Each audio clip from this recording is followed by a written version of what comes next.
say I'm an expert is probably massaging the truth a little bit. I am still new to this, as many of us are, but I do want to talk through what this is and why it's important, and what we can do to start getting prepared today. And that's exactly what we're going to do. We're going to talk about what you actually need to know about GA4, why it's pretty good so far, and how it compares to GA3 or Universal Analytics, as well as how to start taking some steps right now to get prepared for the eventual migration, or when Google flips the switch over to only using GA4. So what do we need to know? Well, the main thing is it's going away. GA3 is going to be gone in just a few months, really.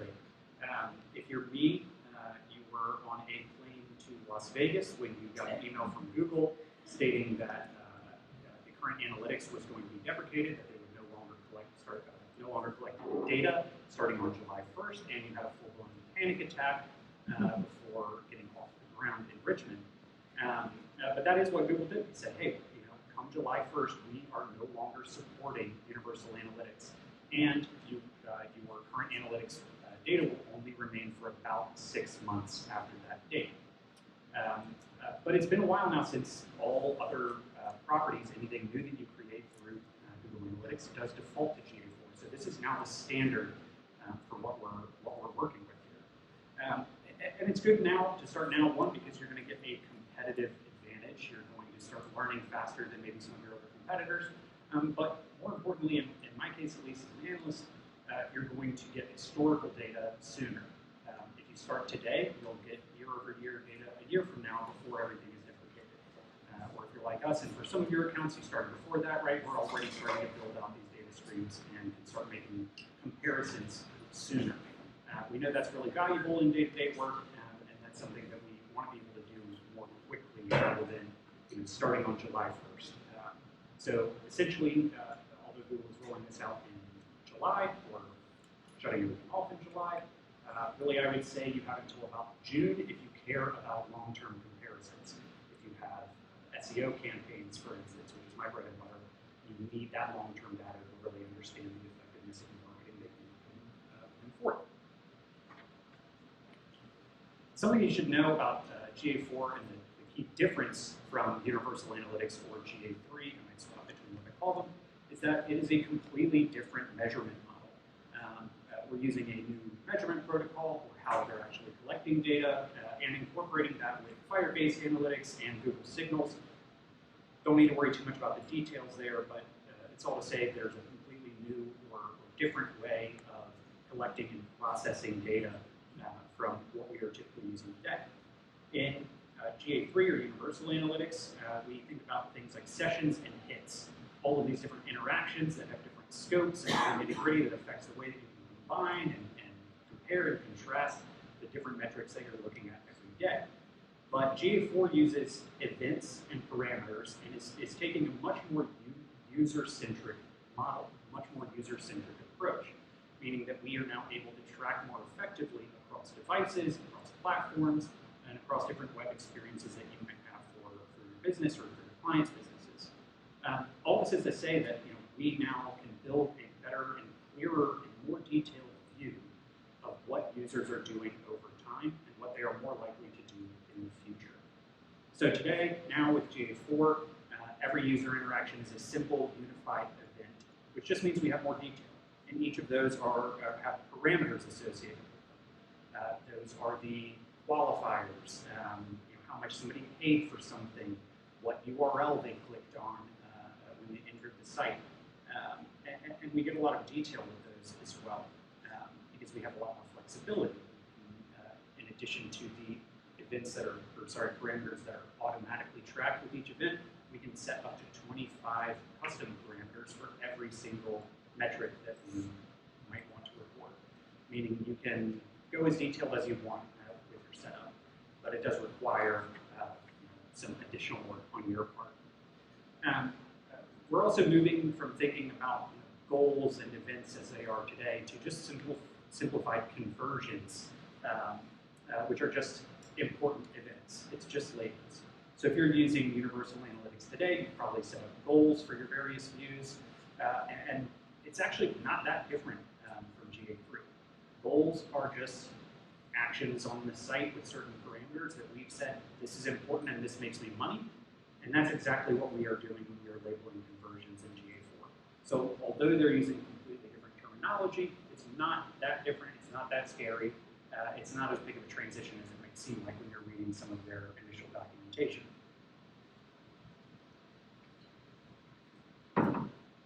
We're also getting rid of some old metrics, some of which have been a thorn in some of our sides, and replacing them with new and hopefully better metrics that we can use in our day-to-day work. For instance, bounce rate is completely gone. So we're no longer thinking about whether or not someone hit a web page and immediately left without doing anything else, because we've all browsed the internet and we know that bounces are a perfectly normal and acceptable way to browse the internet. If you go to a website and get an answer and leave, you have fulfilled your goal. But often we focus on bounce rate as a metric that it tracks overall engagement when it's not actually a good measure of what a user really cares about. Instead, GA4 is replacing that with a wealth of new engagement metrics that are really looking at how often users are interacting with the site, how long they're spending engaging with different functions on your site, and whether or not they're actually doing the thing that you care about. We're also getting a huge number of really solid and easier to set up cart metrics and e-commerce metrics that are really great for those types of sites, so that we understand when people are adding things to cart, what the drop-off is, whether or not they actually come back and purchase it over time. But the real exciting piece that we're getting now is predictive metrics and lifetime value. So because GA4 is so much more user-centric, we care more about what they're doing over time.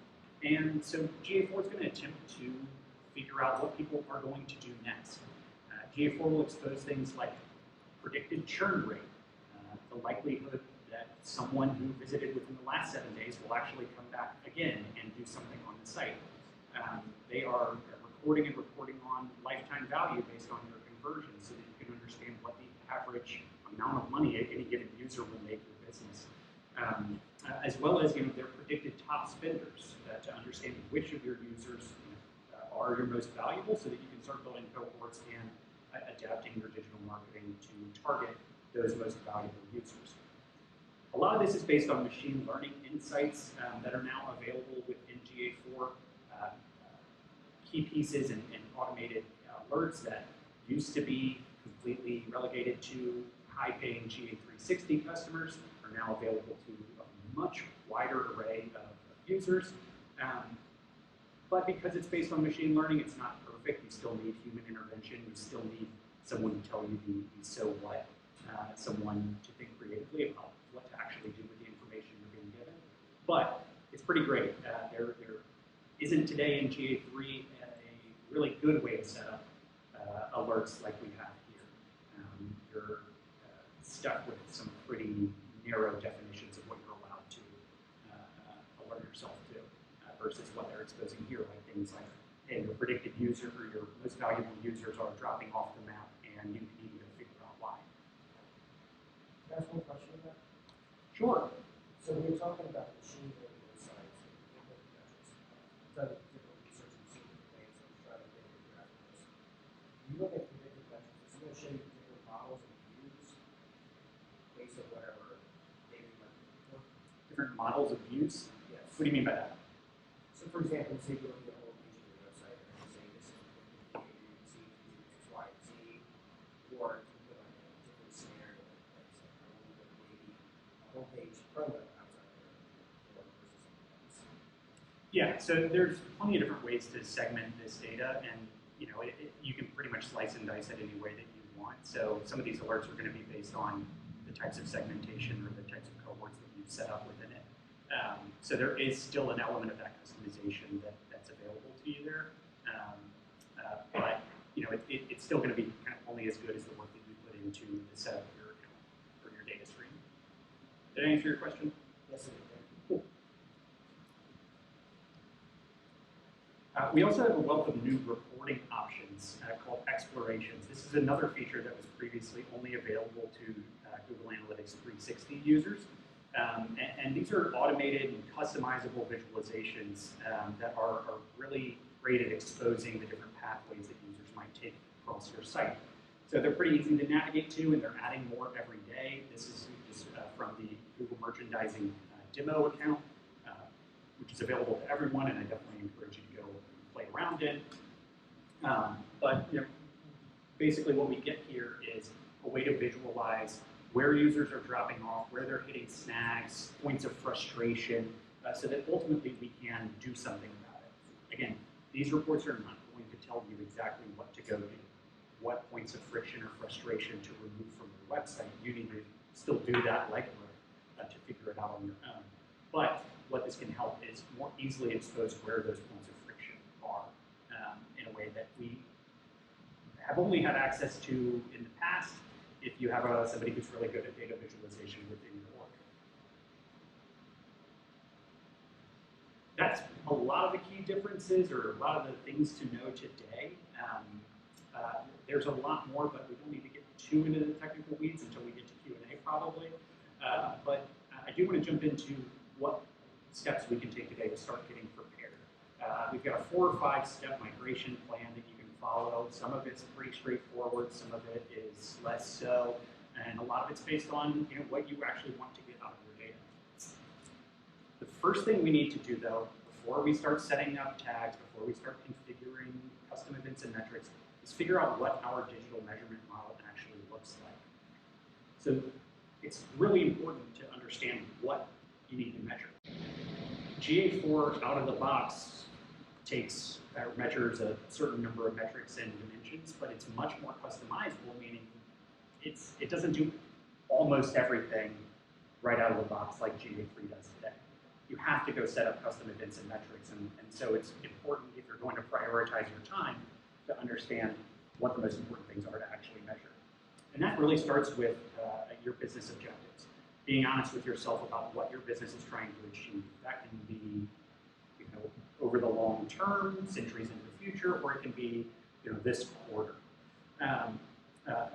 In using this, you're really just trying to build a model out for tracking progress towards those forward-looking goals. We do have a bit more detail on suggested digital measurement models at our website /model that Andrew's put together and our marketing team has put together.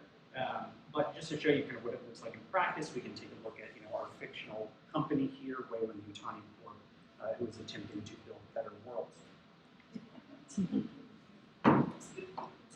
So Wayland-Yutani is a well-meaning organization, and they have 3 goals overall: create awareness, drive leads, and highlight events.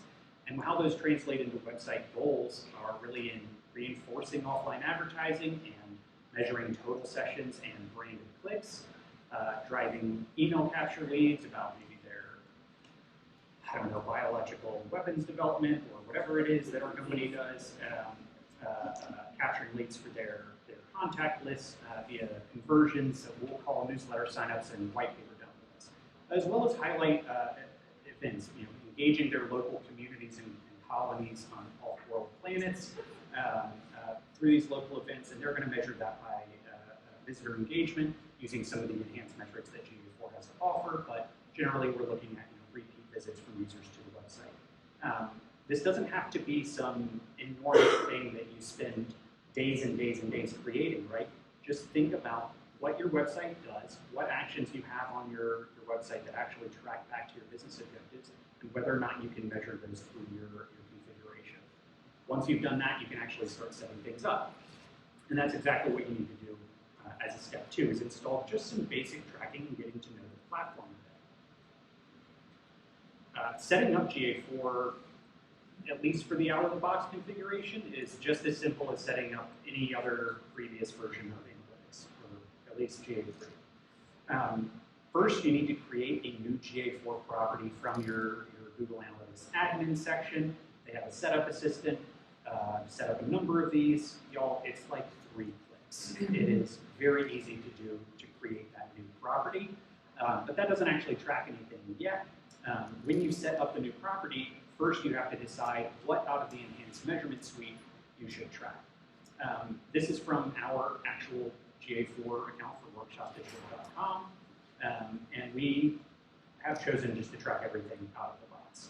I believe page views is the only thing that you can't turn down, but the other events, are things that like scrolls or scroll depth, clicks to other websites, site searches, or internal search, engagement with video content and file downloads.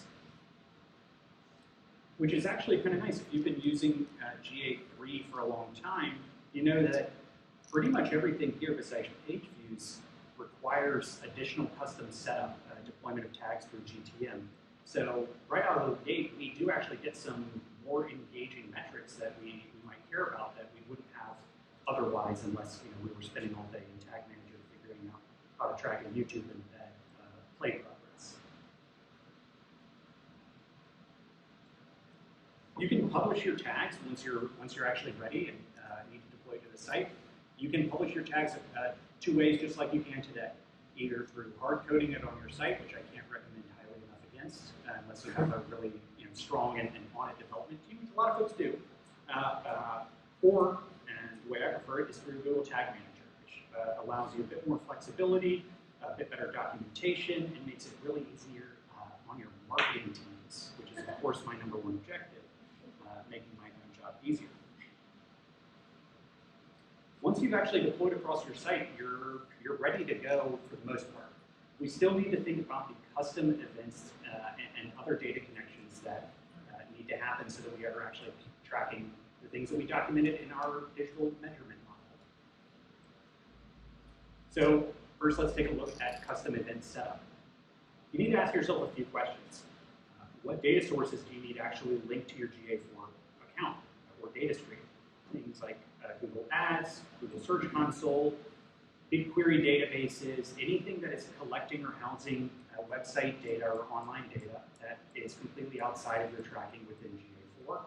These connections are relatively straightforward, but you should consider what you need to get a complete and thorough view of online interactions with your web properties. Also need to look at what have you customized within your current Google Analytics setup. What do you need to recreate within GA4? What can you do versus what might not be available anymore? Take a look at what goals you've set up in GA. What have you determined are the most important events on your site that actually track value back to your business? And are there any other events that are really important to your business? Either because they lead, again, to bottom line revenue, or because you have an executive who always asks about this one singular metric and you need to be able to include that in your monthly report. That might not be in the basic tracking, and you need to make sure some version of that is there to keep everyone sane and happy. From there, it's really about creating tags within Google Tag Manager, or again, hard-coded. They'll look pretty similar, but what you need to do is create specific events and parameters. And then, if they're really, really important, mark them as conversions, which again are just the new goals. A lot of custom parameters that you might create, just as a side note, are not automatic. That means you have to actually, they require some additional configuration within Google Tag Manager to be able to flow properly. That means you have to actually populate some sort of custom metric within these parameters, or custom values within these parameters if you don't already have it. Think like you have a transaction on an e-commerce site. You might have a custom parameter for what coupons somebody uses. The tracking out of the box isn't just going to know what all of your coupons are and what those values are. We have to make sure that somewhere that data is being recorded and pushed back into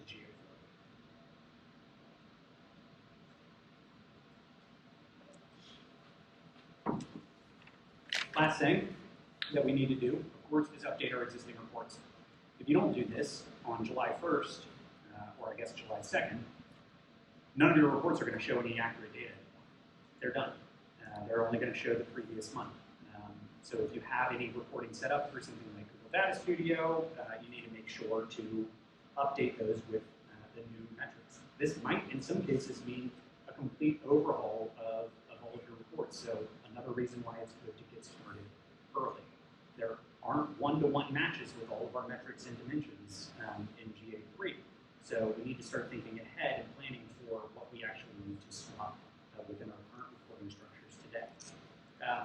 It's also a good time, if you are overhauling everything, to think about what types of reports are actually valuable to all of your stakeholders. What are they actually using to make better decisions for their business? What tools are you using to aggregate and visualize all of this data? Is it Data Studio, Tableau, a beautifully formatted Excel sheet? It really depends on the level of sophistication and automation you have within your business. But also, what business questions do you need to answer through your analytics? And again, just to highlight this one more time, what are you currently tracking today that you might have forgotten about that might be one module deep within a report that completely breaks when you flip the switch for your own tracking? So since this data is going away, you may be asking, what do we do with historical data?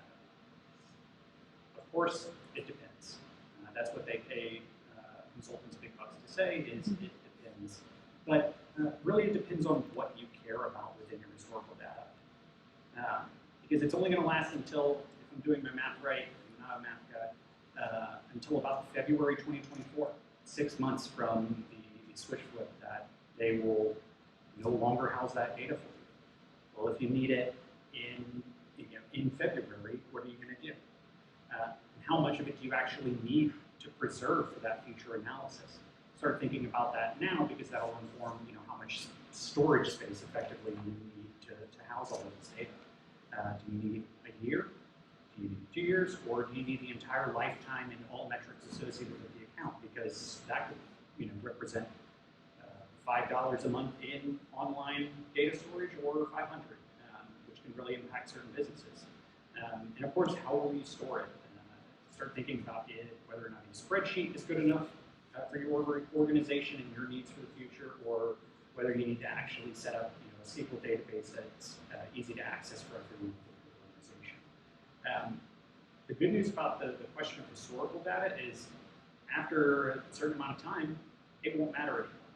Right? You'll be comparing completely different things, and you'll be much happier with GA4 overall, and you'll be able to make historical comparisons because you set it up tomorrow and you have a lot of data collected already.